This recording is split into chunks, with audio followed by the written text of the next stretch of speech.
बढ़िया।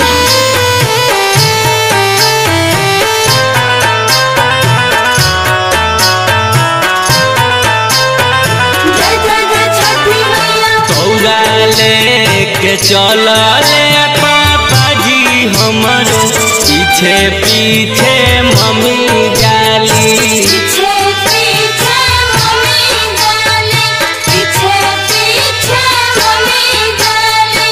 उखिया लेके चलले चाचा जी हमर पीछे पीछे चाची जाली। पीछे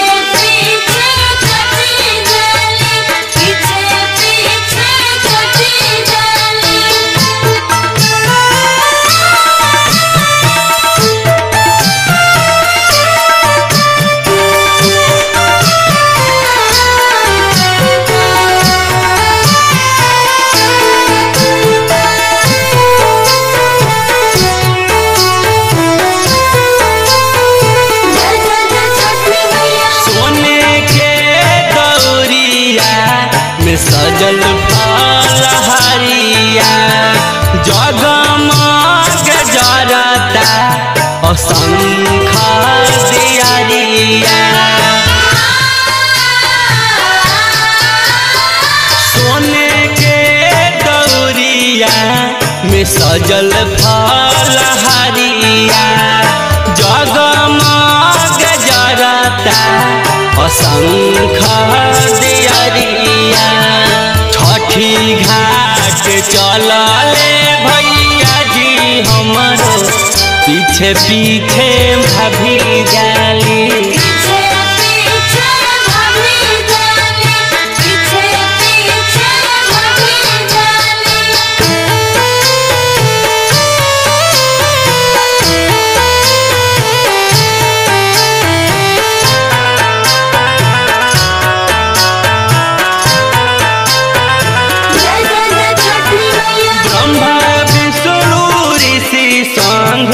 जुटल देवगन हो धन भइल छठी माई धइल शिव के ध्यान हो।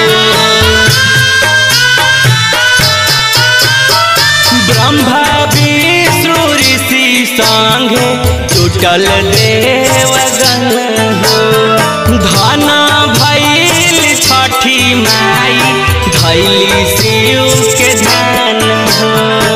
ओसिया भर चलले दादाजी हमरो साथे साथे दादी जाली।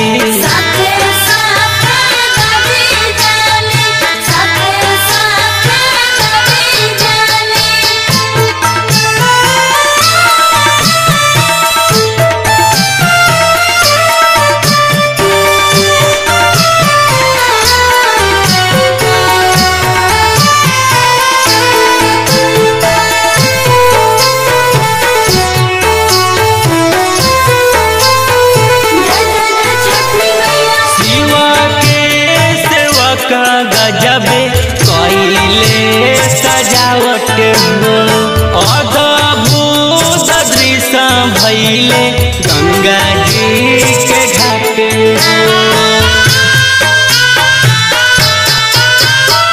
शिव के सेवक गजबे कइले सजावट हो अद्भुत दृश्य भइल गंगा जी के घाट हो।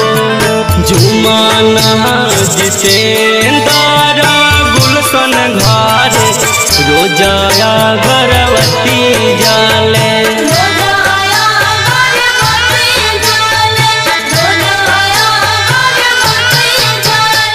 दौड़ा लेके चलले पापा जी हमरो पीछे पीछे मम्मी जाली।